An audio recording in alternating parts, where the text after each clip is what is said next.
All right, folks. Welcome to this week's Collaborate session. This is week 7. So today, what we're going to do is go through the slides for this week, and then we're going to talk briefly about the classical arguments, the trends I'm seeing in terms of what people are doing on them, and then we do have a couple of question and answer sessions for any questions anybody has about evaluations. Okay. Now, one thing I've already had somebody ask me about is in terms of what kind of examples of evaluations do we have. As you may recall, last week I gave you guys the example of the evaluation for the Experience Music Project. This week I gave you 4 examples of written, excuse me, 5 examples of written evaluations in all those reviews. So we're going to talk about those in a minute here. The other thing I want to address here is I had a lot of people who were asking me about subject matter, especially on the classical argument. A lot of people were asking me, what are we writing about? Okay. The hard part about this class that's not going to be used to is, again, you're going to have to come up with your own topics. Okay. So in the case of this evaluation, you're going to have to come up with what it is that you want to evaluate. Okay. We talked about the requirements for your evaluation in last week's Collaborate session. If you missed that, I think both of you were here, but if anybody else missed that, these sessions are available on the YouTube page. Okay, they're available on the YouTube channel. They usually get linked to the eCampus page as well. So you can always refer back to them. Okay? All right, so let's talk about evaluation do's and don'ts. So let's talk about what makes a good evaluation. There are some elements that will make or break evaluation essays. One thing is strong criteria. Is it clear to the reader why your criteria is important in determining your subject's quality? Are your criteria able to be met by your or any subject? Okay. So we talked briefly about this last time. Let's just elaborate on this a little bit. Okay. You need to be very clear with your reader, the criteria that you're working with, and why those criteria are important. Okay. What kind of stuff is it that you're specifically looking for in your subject that you are that's going to determine whether that subject is good or not. Okay. The other thing that I mentioned last week was, is your criteria meetable? Okay. Can something meet your criteria, or are you looking for absolute perfection that nobody can meet? Okay. Another thing you have to consider. Second is acknowledgement of biases. Are you willing to accept that some things you judge as quality are based on your own personal biases? Can you move past those biases and create a fair evaluation? Okay. I can give you an example from some literature I've read. There is a graphic novel out there by the title of Amicus. And it is a novel about book banning. Specifically, the storyline involves a ultra-Christian woman who finds out her son has been reading what basically amounts to a version of Harry Potter. It's a fantasy series that involves witches and dragons and that sort of thing. And basically lashes out at the library system, especially after her son, in a fit of rage, comes out to her. But she lashes out at the library system, destroys their copy of the book, demands that the book be banned. The whole storyline involves the progression of this challenge to the book, to the point where this gal gets some allies on the library board to back up her claim that it's satanic and it's not safe for kids to read. But later on, you find out, okay, she's just judging this based on what she's heard about it, has not actually read the book, has heard passages out of context, and has basically allowed her own biases. That is to say, the complaining parent is one of these types that says the only book that the only book in my household is the Bible. That's the only book I need. Okay. Her own personal biases has basically said that every if it's not the Bible, it's crap. Okay. So then she wasn't willing to acknowledge that bias. However, a if you're evaluating work, you need to acknowledge what kind of biases you have. Okay, that'll go a long way to making you more credible. Also, knowledge of the subject. Do you have enough information to make a measured evaluation of your subject? Have you done enough quantity? Have you done enough with your subject, watched, read, experienced it in a great enough quantity that you anticipate all the elements that would contribute to evaluation of it? Okay? So, have you experienced it enough to understand it? Do you have a good enough grasp on all of the elements of your subject in order to give a proper evaluation to it? Okay? So, part of this week was doing a data generation and looking at some examples. Okay? So, the first thing we did was the journal exercise. Write about 3 or 4 potential subjects for your evaluation. Anything ranging from films, TV shows, to books or experiential subjects like hotels or parks. Think about and write about some things about each subject. 1, how often have you experienced it? 2, how much do you know about that subject? 3, what are some memorable things about your subject? 4, into what category would you place your potential subject? It ties into creating criteria. Okay? And then read over the responses and compose a list of criteria for the category of each potential subject to compare them against. All right, so we'll do something a little different here in this session. I want to get you guys involved. So if you guys could, let me get some hands here. Use that raise hand button, and that'll allow you to speak.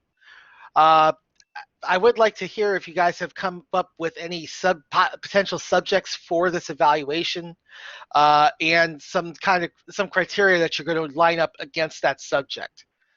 So we'll go ahead and open it up. Anybody wants to pipe up, you can.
All right, if nobody has anything they want to share, that's fine. We'll go ahead and move on then. All right. Okay, so from this journal writing that I asked you guys to do in the lecture, you should be able to choose a good subject for your evaluation. Okay? So the one thing I want you to do as you're generating ideas for this particular assignment, first off, look at the experience you have had with each subject. The more experience you have, more prepared you are to evaluate it. Okay? You'll know enough about that subject that you'll be able to give it a fair shake. Okay? Look at the list of criteria for each subject. More detailed, more in-depth list of criteria will make for a better evaluation, but not criteria so impossible that nothing could ever meet them. Again, we're not looking for perfection. We're looking for good. Okay? And if it doesn't meet a criteria, talk about why. See if does it come close. Okay. Is it far away from where you expect it to be, or is it going to come close to what you need? Read over the experiences you've had with each subject. In your judgment, would they be interesting to an audience, and who would your audience be? Okay, that's a big thing to think about here. Who is the audience that you think you would be most interested in whatever subject it is that you are trying to evaluate, or what that you're considering to evaluate? Okay,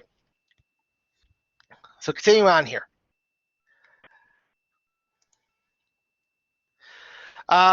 So another thing that we had you guys looking at is a few evaluation examples. So you pick up on any elements that might be useful for your own. So these are both from regular people and from prominent writers. So I did ask for some responses on the uh, discussion board under the lecture exercises. Thus far, I have one response. Okay. That's kind of slow even for this class. So we need to pick that up a little bit. You guys need to be looking at these evaluations and posting a response to the to this. Post a reaction and the elements you felt were good or bad about each evaluation. And I even went so far as in the lecture, I actually read these to you. Okay. I'm not going to do it right now, but I'm just going to go over them quickly. Okay. So first off is Six Flags Great Adventure from the site Coaster Critic. The evaluator's name is Joel. It's a blog posting. Joel is giving numerical scores to the overall atmosphere, the overall individual rides and attractions, and a rating called the Get Over Here Index. Just to summarize what he has to say about it, the Get Over Here Index on Six Flags Great Adventure is 8 out of 10, which is marginal in terms of must see. Basically, the park is saved by its 4 best roller coasters.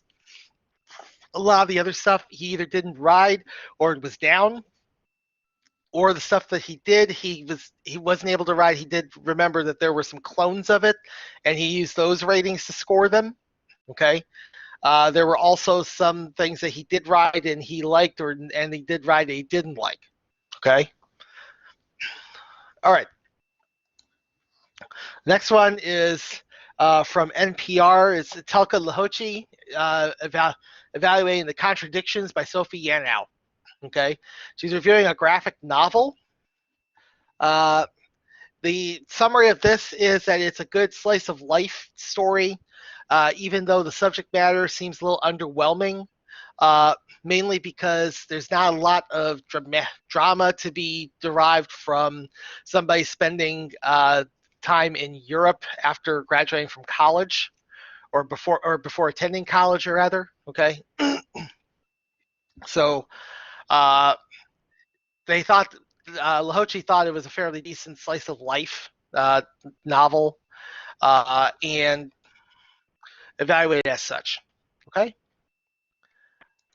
The next one was the Steven Universe reviews from Eric Thurm at the AV Club. These were web television reviews. He was evaluating 2 episodes. The 2 episodes were Can't Go Back and A Single Pale Rose, which are story-wise are extremely pivotal to that series. Okay. And he analyzed them as far as the quality of the storytelling goes. He said that they were both fairly good episodes. They weren't the greatest episodes. They weren't bad. They were just in the good category. He gave them both. He collectively gave them a B, and basically said that they were a little too heavy. Maybe a little too heavy on story. Part of the charm of the show was that they had to take some time for characterization on the background characters. They didn't spend a lot of time with any background characters in this one, but the fact that they did what they did with the story and the drama that was involved with it, and he also rated high because of the potential drama coming up in the future because of the revelations of these episodes. Then finally, we have 2 reviews by the film reviewer Armand White. Okay. These are from the National Review. Again, it's a conservative leaning news magazine.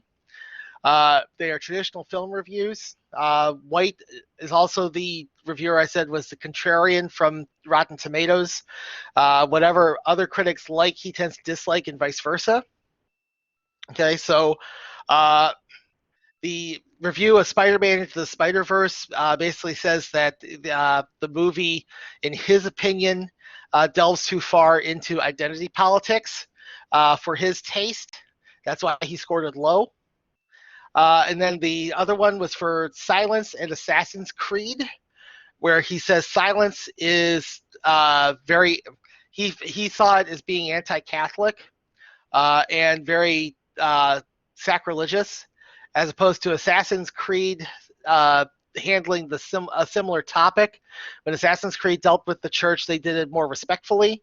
So that's why he rated these the way they did. He rated Silence badly and Assassin's Creed highly. Okay. All right, so that does it for the slides. Okay. Uh, let's go ahead and open up to questions, and then we'll talk about what I'm seeing in the classical arguments thus far. So anybody has any questions, now's the time to do it. We'll take about, let's give it 8 minutes or so till about 1:25. If you have a question, go ahead and raise your hand, post a chat, whatever you feel comfortable with.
No, you do not need to refer to an evaluator.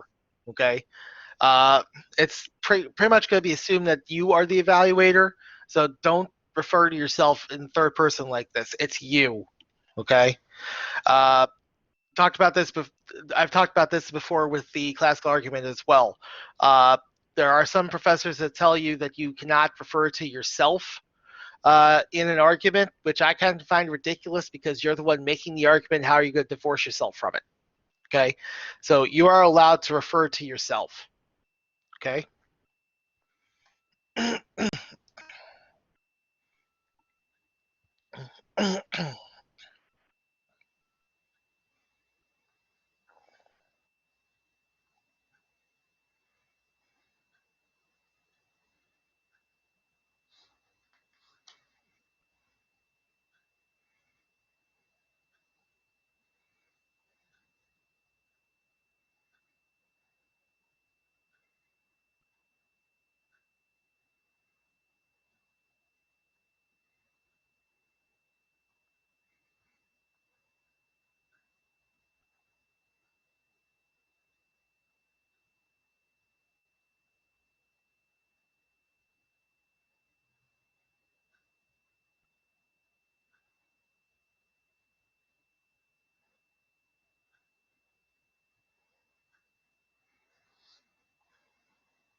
All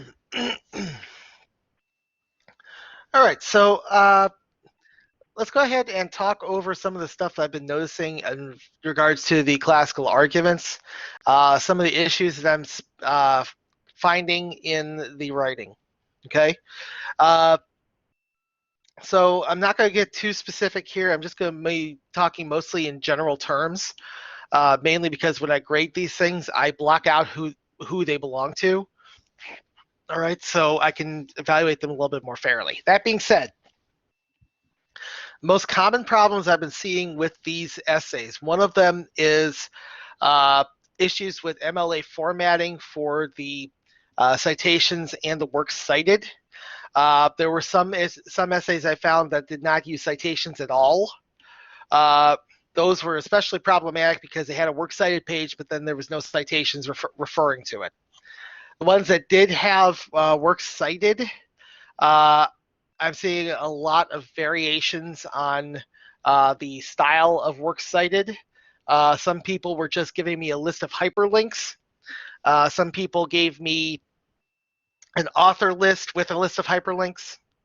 I've had a couple of instances where people put APA format citations in. There's been a lot of people who've had the citations out of the works cited out of alphabetical order. Okay. some mistakes in terms of how they are crediting authors.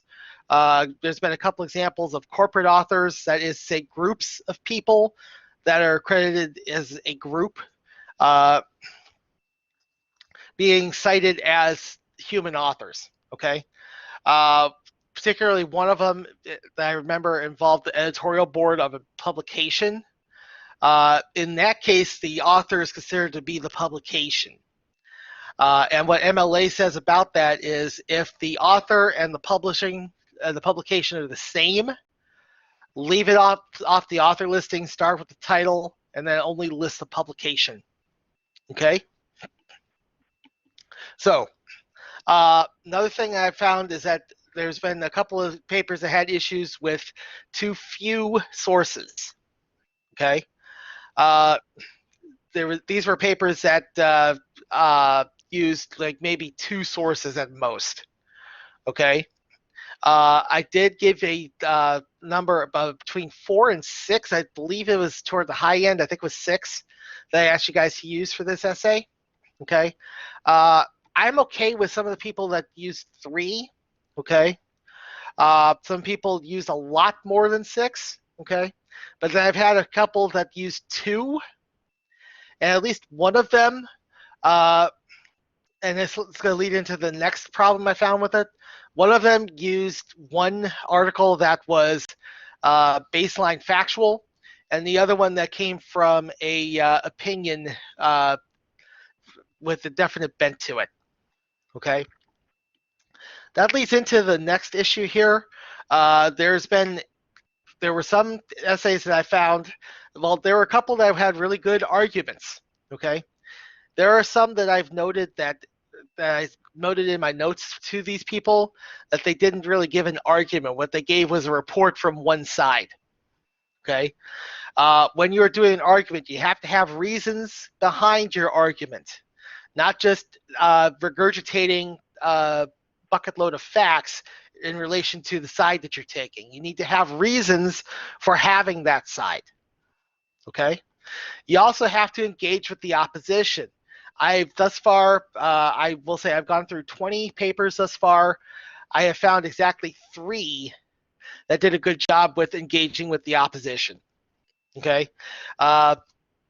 Most of them mentioned the opposition without really talking about it very much. They basically said, "Oh, they're there. Let's talk about what I'm still saying." Okay. There were a good number of them that didn't bother with the opposition. Basically, they're not worth our time to talk about. Let's just keep puking facts at you. Okay. We don't want that to happen. Okay. The last thing that these arguments need to be is regurgitation of facts. Okay. That means you're not thinking. All you're doing is absorb, barf. Okay. We don't want that to happen. All right. So, you will have an opportunity, if you're not happy with your grade for this one, you will have an opportunity to rewrite it and resubmit it at the end of the semester if you want to get a better grade on it. Okay. But there has to be substantial change to it. All right. The other thing I want to take note of here is that I've had a number of people who've contacted me and said that they're having issues with their teams. Okay. They are losing contact. The teams are ghosting them. Maybe they've had one set of feedback for the entire time. This is unacceptable, especially because the next project coming up after this evaluation is going to be the team project. That's the annotated bibliography. Also unacceptable because next week is when we're going to start workshopping these evaluations. Okay, so we need to have feedback. You need to be able to rely on these people to get you feedback. So as a result, some of these people, I've been telling them, find other teams. Okay, if your team has decided to ghost on you and is not in contact, find another team. Okay, if they're leaving you out of the loop, or if they've just not bothered to come to class at all.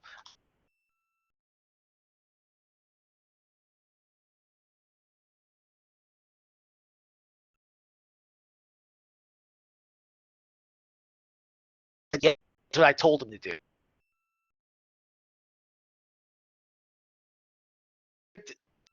Amount of people asking you to join whether they can join your team or not.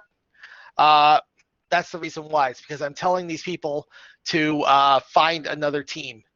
Okay. Mainly because their team has decided to skip out on them. All right.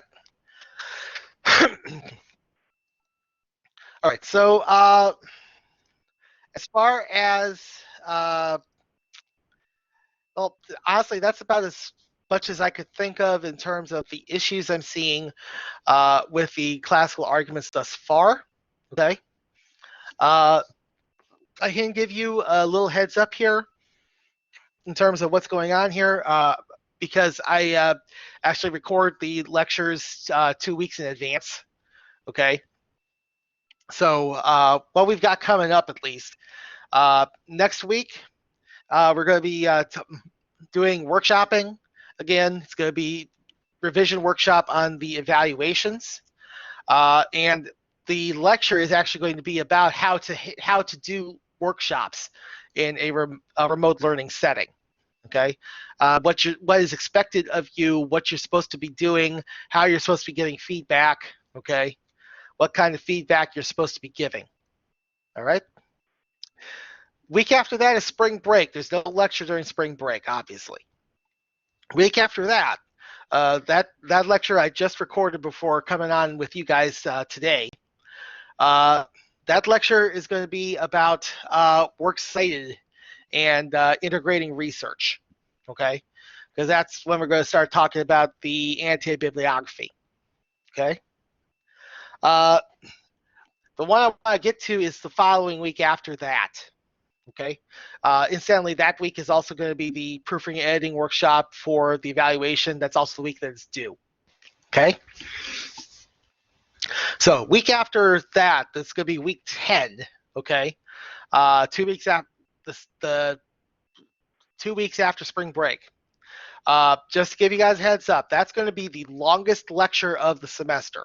Okay, because there is a lot we have to go through. That lecture is going to be about reliability of sources, because part of what you're going to be doing with the next project is giving an evaluation of what kind of use you have for the sources that your team assembles. Okay, how useful is it going to be for your particular research question? Okay, the reliability, how trustworthy is it? So that lecture, the first half of it is going to be talking about the reliability of sources and how you can determine that. Okay. Second half of that, hope you guys are ready for this. We're getting late in the semester. Second half of the week 10 lecture is going to be the overview of the final exam. Okay. That material will be made available to you prior to that lecture getting posted. Okay, so you will have the opportunity to look through the materials, and then we'll go over it in the lecture. Okay, there is some video material. I'm going to try my best with it. I will say I've had some issues with some of the video material because I've had some copyright issues. People that the videos wind up getting blocked. I have to cut the stuff out, and it becomes a pain in the butt. Okay, but we will try as much as possible to get you guys all the information you need to successfully complete that exam. Okay? So that's what's going to be coming up over the next month or so. Okay? Now keep in mind, it's 3 weeks worth of exam or 3 weeks worth of lectures that we're talking about here. 1 week is skipped because that's going to be spring break. That's the week after next. Okay? So we'll go ahead and open this up to questions again. I'm going to go till about 1:40 or so. Okay? And after that, we'll cut you guys loose if you need to go. Okay, but let's field some more questions here for the next 4 minutes.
All right, folks. So thanks for coming to the session. We're going to have another one next week before you guys go to spring break. As a reminder, next week's lecture is going to be about workshopping. And you should be starting to think about your evaluations. You should have a draft by next week so that you can workshop it with your teams. Okay? So keep on going with the stuff on eCampus. Keep on going with these valuations. And I will see you guys next week. Thanks for coming by.